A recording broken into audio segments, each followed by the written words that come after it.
Class 12th का mode subjective question हम करवा रहे हैं, ठीक ना। जिसमें कि पार्ट 1 हमने करा चुके हैं, ठीक ना। पार्ट 2 वीडियो है, ठीक ना।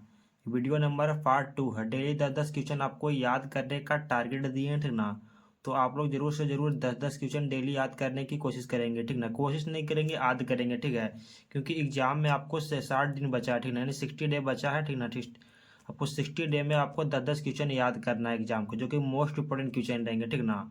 तो आप इस सब क्वेश्चन को मिस नहीं करेंगे, क्वेश्चन को याद कर लेंगे, इस वीडियो में बने रहेंगे। क्वेश्चन आपको 100% गारंटी के साथ आपको क्वेश्चन याद करवा देंगे, ठीक ना।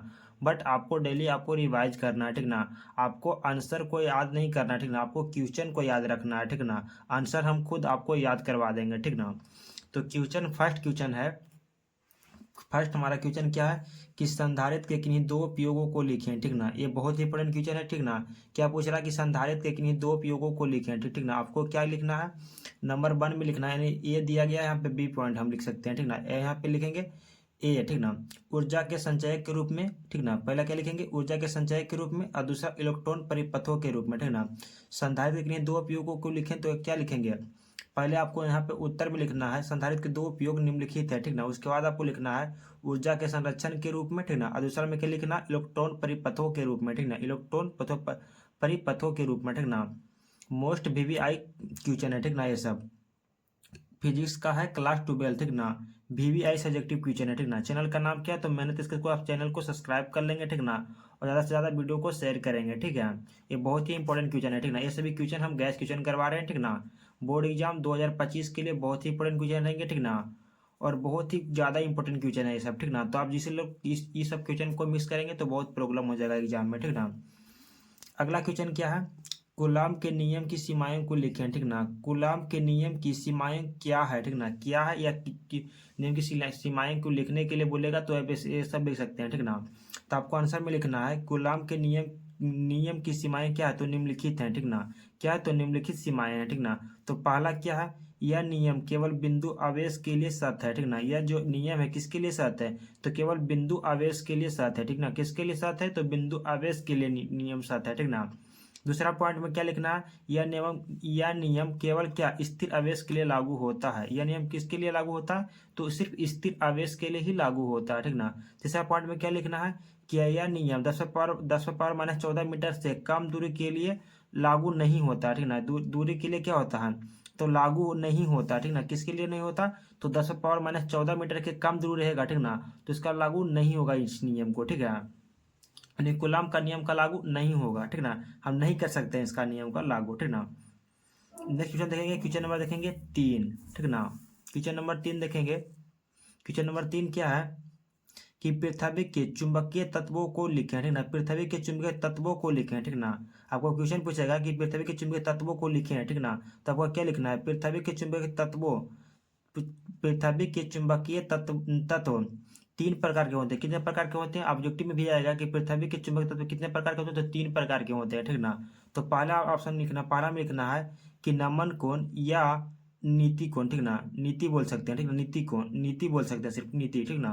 दूसरे में क्या लिखेंगे, दिक्पात कोण, ठीक ना। दूसरा में क्या लिखेंगे, तो दिक्पात कोण लिखेंगे। तीसरा में क्या लिखेंगे कि पृथ्वी के चुंबकीय क्षेत्र का क्षैतिज घटक, ठीक ना। पृथ्वी के चुंबकीय क्षेत्र का क्या, तो क्षैतिज घटक, ठीक ना। ये सब क्वेश्चन आपको याद कर लेना है, ठीक ना। आपको डेली सिर्फ क्वेश्चन को रिवाइज करना है, जिससे आपको कि क्वेश्चन याद रहे, ठीक ना। आप यहाँ पे तो अभी हम याद करवा देंगे, लेकिन आप घर में जाएंगे तो भूल जाएंगे, नहीं नहीं।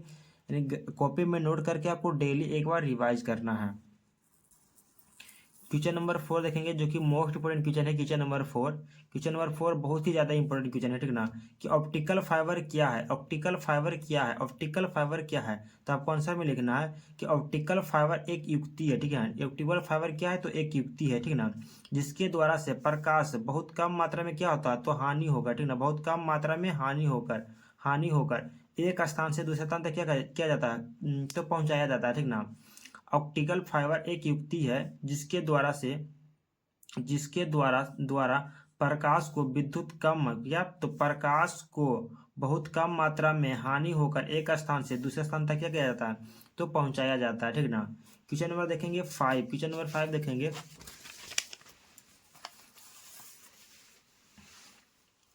क्वेश्चन नंबर 5 है कि एक्स किरण के गुण को लिखें, एक्स किरण के क्या, तो गुण को लिखने के लिए बोला है, ठीक ना। तो आपको बताना है कि एक्स किरण का गुण क्या है, तो निम्नलिखित है, इतना लिखेंगे। एक्स किरण के गुण निम्नलिखित है, तो आपको कोई नंबर 2 मार्क्स से नहीं काटेगा, ठीक ना। 2 मार्क्स में पूछेगा तो इसी लिखना है, 5 मार्क्स में भी लिखेगा तो इसी प्रकार से लिखना है, ठीक ना। तो क्या लिखना है कि एक्स किरण का गुण निम्नलिखित है। उसके बाद लिखेंगे नंबर 1 पार्ट में लिखेंगे एक्स किरण एक विद्युत चुंबकीय तरंग है, ठीक ना। एक्स किरण क्या है, तो एक विद्युत चुंबकीय तरंग है, ठीक ना। एक्स किरण क्या है, तो विद्युत चुंबकीय तरंग है। एक्स किरण जो हमारा क्या है, तो विद्युत चुंबकीय तरंग है। दूसरा पॉइंट में लिखेंगे इसका स्थिर द्रव्यमान शून्य होता है, ठीक ना। इसका स्थिर द्रव्यमान क्या होता है, तो शून्य होता है। इसका स्थिर द्रव्यमान क्या होता है, तो शून्य होता है, ठीक ना, शून्य होता है। तथा गति द्रव्यमान क्या होता है, एच वी बटा सी बी स्क्वायर होता है, एच वी बटा सी बी स्क्वायर होता है, ठीक ना। यह सरल रेखा में गमन करती है, किस में करती है, तो सरल रेखा में गमन करती है, ठीक है। क्वेश्चन नंबर 6 देखेंगे। क्वेश्चन नंबर 6 है कि गामा यानी क्या, गामा किरण के 2 गुण को लिखें, ठीक ना। क्या, तो गामा किरण के 2 गुण को लिखें, ठीक ना, बोल रहा है, ठीक ना। ये बहुत ही इंपॉर्टेंट क्वेश्चन है क्लास 12 के लिए, ठीक ना। तो आप लोग इसे क्वेश्चन को जरूर से जरूर याद कर लेंगे। आपको डेली टारगेट लेना है कि, ठीक ना, कि हम 10-10 क्वेश्चन डेली याद करेंगे, ठीक ना। तो आप लोग हम फिजिक्स के करवा रहे हैं अभी, ठीक ना। केमिस्ट्री के हम 50 क्वेश्चन गैस करवा दिए हैं, ठीक ना। उसका प्लेलिस्ट हम बना दिए हैं, ठीक ना। तो आप लोग उसे कॉपी में नोट करके याद कर लेंगे, ठीक ना। और कॉपी में नोट करके याद करके उसको डेली रिवाइज करेंगे। एक बार आपको डेली सिर्फ पढ़ना है, ठीक ना, क्वेश्चन को, जिससे कि आपको क्वेश्चन को याद रहे, ठीक ना। क्वेश्चन याद रहे, ठीक ना। आंसर याद नहीं करना, आंसर हम खुद याद करवा देंगे आपको, ठीक है। तो क्वेश्चन क्या है कि गामा यानी गामा किरण के 2 गुण को लिखें, ठीक ना। तो आपको बताना है कि गामा किरण के 2 गुण क्या है, तो निम्नलिखित है। आपको उत्तर में लिखना है कि गामा किरण के 2 गुण क्या है। तो हमारा जो 2 गुण है वो निम्नलिखित है, ठीक ना। क्या है, तो निम्नलिखित है। नंबर 1 पॉइंट नंबर 1 में लिखना है कि इसकी भेदन क्षमता क्या होती है, तो अधिक होती है, ठीक ना। इसकी भेदन क्षमता क्या होती है, तो अधिक होती है। इसकी भेदन क्षमता क्या होती है, तो अधिक होती है। गामा किरण की जो भेदन क्षमता होती है वो क्या होती है, तो हम अधिक होती है। जो भेदन क्षमता होती है गामा किरण का ना, वो अधिक होती है, ठीक ना। दूसरा पॉइंट में लिखना है कि इसका द्रव्यमान शून्य होता है, ठीक ना। इसका द्रव्यमान क्या होता है, तो शून्य होता है।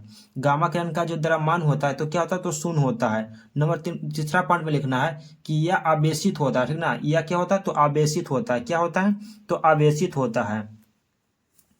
देखेंगे 7 क्वेश्चन नंबर, देखेंगे 7, ठीक ना। क्वेश्चन नंबर 7 है कि फ्यूज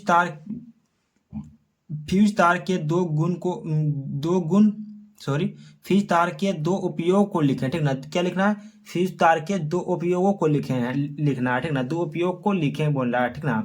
तो आपको आंसर में लिखना है कि फ्यूज तार के 2 गुण निम्नलिखित है, ठीक ना। फ्यूज तार के 2 गुण नहीं सर, यहाँ पे उपयोग होगा, ठीक ना। क्या, तो उपयोग क्या है, तो निम्नलिखित है, ठीक ना। क्या है, तो 2 उपयोग निम्नलिखित है। तो इस 1 नंबर में क्या लिखना है कि इसका प्रतिरोध उच्च होता है। इसका जो प्रतिरोध होता है वो क्या होता है, तो उपयोग तो उच्च होता है, ठीक ना। इसका जो प्रतिरोध होता है उसका उच्च होता है, और इसका गलनांक क्या होता है, तो निम्न होता है। फ्यूज तार का, ठीक ना। इसका प्रतिरोध उच्च होता है लेकिन गलनांक क्या होता है, तो निम्न होता है। क्वेश्चन नंबर देखेंगे 8। क्वेश्चन नंबर 8 देखेंगे, जो कि बहुत इंपॉर्टेंट क्वेश्चन है। विकिरण के क्वांटम सिद्धांत क्या है, विकिरण के क्वांटम सिद्धांत क्या है। तो आपको आंसर में लिखना है आवृत्ति और नियतांक, या आवृत्ति और नियतांक के गुणनफल को विकिरण का क्वांटम सिद्धांत कहलाता है। आवृत्ति और नियतांक के गुणनफल को विकिरण का क्या कहा जाता है, तो क्वांटम सिद्धांत कहलाता है। आवृत्ति और नियतांक के गुणनफल को क्या कहते हैं, तो विकिरण का क्वांटम सिद्धांत कहलाता है, ठीक ना। क्वेश्चन नंबर देखेंगे 9। क्वेश्चन नंबर 9 देखेंगे। क्वेश्चन नंबर 9 इधर है, ठीक ना। क्वेश्चन नंबर 9 यह है, क्वेश्चन नंबर 9 है क्या, क्वेश्चन नंबर 9 क्या है कि आवर्धन क्षमता क्या है। आवर्धन क्षमता क्या है, तो आपको लिखना है प्रतिरोध की ऊंचाई, प्रतिरोध नहीं, प्रतिबिंब है, ठीक ना। प्रतिबिंब की ऊंचाई तथा वस्तु की ऊंचाई के अनुपात को क्या कहते हैं, तो आवर्धन क्षमता कहते हैं, ठीक ना। प्रतिबिंब की ऊंचाई और वस्तु की ऊंचाई के अनुपात को क्या कहते हैं, तो आवर्धन क्षमता कहते हैं, ठीक ना। प्रतिबिंब की ऊंचाई और वस्तु की ऊंचाई के अनुपात को आवर्धन क्षमता कहते हैं।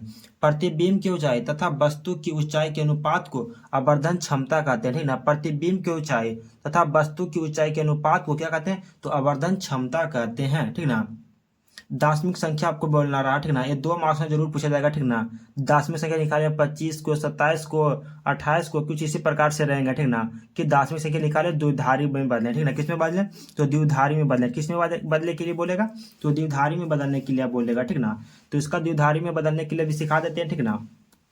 तो सबसे पहले हम 25 का सिखा देते हैं द्विधारी में बदलने के लिए, ठीक ना। तो इस प्रकार से यहाँ 25 को लिख देंगे, ठीक ना। उसके बाद इस प्रकार से कर देंगे, इसका भागा देंगे, ठीक ना। तो 2 बार से लगाएं तो क्या हो जाएगा? तो 12 दूना 24, 12 दूना 24। तो इसका जो शेषफल आएगा, ठीक ना, शेषफल आएगा कितना घटाएंगे? तो 12 दूना 24, तो शेषफल कितना आएगा? तो 1 यहाँ पे लिखेंगे, ठीक ना। घटा कर क्या लिखेंगे? शेषफल को ऊपर में लिखना है, ठीक ना। उसके बाद फिर 2 से फिर भागा लगाएंगे, ठीक ना। दाशमिक ये द्विधारी में बदलेगा तो 2 से ही भागा लगाना है, ठीक ना। इससे ज़्यादा नहीं लगाना है, सिर्फ 2 से ही भागा लगाना है, ठीक ना। तो देख सकते हैं 6 दूना 12, 6 दूना 12, तो यहाँ पे 6 हो जाएगा, ठीक ना। यहाँ पे जब घटाएंगे 12 तो कितना आ जाएगा? 0। इसका शेषफल क्या आ जाएगा? तो 0, ठीक ना। उसके बाद फिर 2 से लगाएंगे, ठीक ना, क्योंकि दुधारी से पूछ रहा है तो सिर्फ आपको 2 से ही भागा लगाना है, ठीक ना। तो अभी देख सकते हैं, तो 3 दूना 6, 3 दूना 6, तो 3 दूना 6, तो घटाएंगे तो कितना हो जाएगा? 0 हो जाएगा इसका शेषफल, क्योंकि 3 दूना 6 कट जाता है पूरा तो 0 हो जाता है, ठीक है। उसके बाद फिर लगाएंगे फिर 2 से, ठीक ना, क्योंकि 2 से ही आपको लगाना है हर बार, ठीक ना।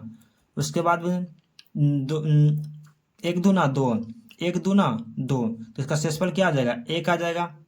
शेषफल तो यहाँ पे लिखा है 1, ठीक ना। और कितने बार में लगाए? तो 2 दूना 1, ठीक है। तो आज को आप उल्टा करना है, आपको उल्टा काउंट करना है, ठीक ना। इस प्रकार से लिखना है 1, फिर 1, फिर 0, फिर फिर फिर 0, फिर 1, ठीक। उसके बाद ऐसे घेर देना है, और द्विधारी है तो यहाँ पे 2 लगा देंगे, ठीक ना। उसके बाद यहाँ पे लिख देंगे 25 का, ठीक ना। 25 का द्विधारी दिख रहा होगा, 25 का द्विधारी, ठीक ना। उल्टा आपको यहाँ से लिखना है, ठीक ना। उसके बाद यह क्या हो जाएगा? तो हमारा आंसर हो जाएगा, ठीक ना। इसका आंसर हो जाएगा। अब 27 को बोल रहा है ना, 27 को इसको इस प्रकार से करना है। 27 यहाँ पे लिख देंगे, इस प्रकार से पार देंगे, 2 से भागा लगाएंगे, ठीक। हर बार 2 से लगाना है, द्विधारी में सिर्फ 2 से लगाना है, ठीक ना। तो अब लगाएंगे 13 दूना क्या हो जाएगा? 26, 26 का शेषफल कितना आ जाएगा? तो 1 आ जाएगा। फिर लगाएंगे 2 से, तो 12 दूना 6 दूना 12, 6 दूना क्या? तो 12, इसका शेषफल कितना आ जाएगा? 1 आ जाएगा। फिर 2 से लगाएंगे, 3 दूना 6, इसका शेषफल कितना आ जाएगा? 0 आ जाएगा। फिर उसी प्रकार से लगाएंगे, फिर 2 बार से लगाएंगे तो कितना हो जाएगा? 3 दूना 6, तब फिर क्या हो जाएगा? 1 हो जाएगा। इसका 1 बार से लगाएंगे तो 1 दूना 2, तो 1, कितना हो जाएगा? उल्टा काउंट करेंगे, 1, 1, फिर 0, फिर 1, फिर 1, ठीक। फिर नीचे लगाएंगे 2, किसका था? तो 27 का था। यहाँ पर 10 लिख देंगे, ठीक ना। इसका राइट आंसर क्या हो जाएगा? इतना राइट आंसर है, आंसर मार देंगे। तो इसी प्रकार से रहेंगे, ठीक ना। 27 के, 25 के, 26 के कितने भी दे देंगे, इतना रहेगा, इतना बना दे कर देंगे तो 2 मार्क्स आपको मिल जाएंगे, ठीक ना। पूछेगा दाशमिक संख्या को किस में बदलना है? तो द्विधारी में बदलना है। किसके में बदलना है? तो द्विधारी में बदलना है। दाशमिक संख्या को किस में बदलना है? तो द्विधारी में बदलना है, ठीक ना। तो इसी प्रकार से बदलेंगे दाशमिक संख्या को द्विधारी में, ठीक है। तो आशा करते हैं कि आज का वीडियो आपको पसंद आया होगा, ठीक ना। तो मिलते हैं किसी नेक्स्ट वीडियो में, तब तक के लिए जय हिंद जय भारत। चैनल पर नए होंगे तो चैनल को सब्सक्राइब कर लेंगे, ठीक ना। तो इसी प्रकार से सब्जेक्टिव ऑब्जेक्टिव का क्वेश्चन करवाएंगे, ठीक ना। तो अभी हम सब्जेक्टिव क्वेश्चन करवा रहे हैं, ठीक ना, जो कि बहुत ही इंपॉर्टेंट क्वेश्चन है फिजिक्स का, ठीक ना। आपको 10 क्वेश्चन, कितना? तो यानी 10 क्वेश्चन, यानी 10 क्वेश्चन, ठीक ना। क्वेश्चन क्या करना है? तो आपको डेली क्या करना है? तो याद करना है, ठीक ना। क्या करना है? तो याद करना है। आपको डेली 10-10 क्वेश्चन याद करना है, ठीक है। एग्जाम में आपको कितना दिन बचा है? तो 60 दिन, यानी 60 दिन बचा है, ठीक ना। 60 दिन के अंदर में अगर आप 10-10 क्वेश्चन याद करेंगे तो कितना याद कर लेंगे? 600 क्वेश्चन याद कर लेंगे, ठीक है। कितना कर लेंगे? तो 600 क्वेश्चन याद कर लेंगे अगर आप डेली 10-10 क्वेश्चन याद करेंगे तो, ठीक ना। तो आपको डेली 10-10 क्वेश्चन याद करना है, ठीक ना। तो मिलता है किसी नेक्स्ट वीडियो में, तब तक के लिए जय हिंद जय भारत।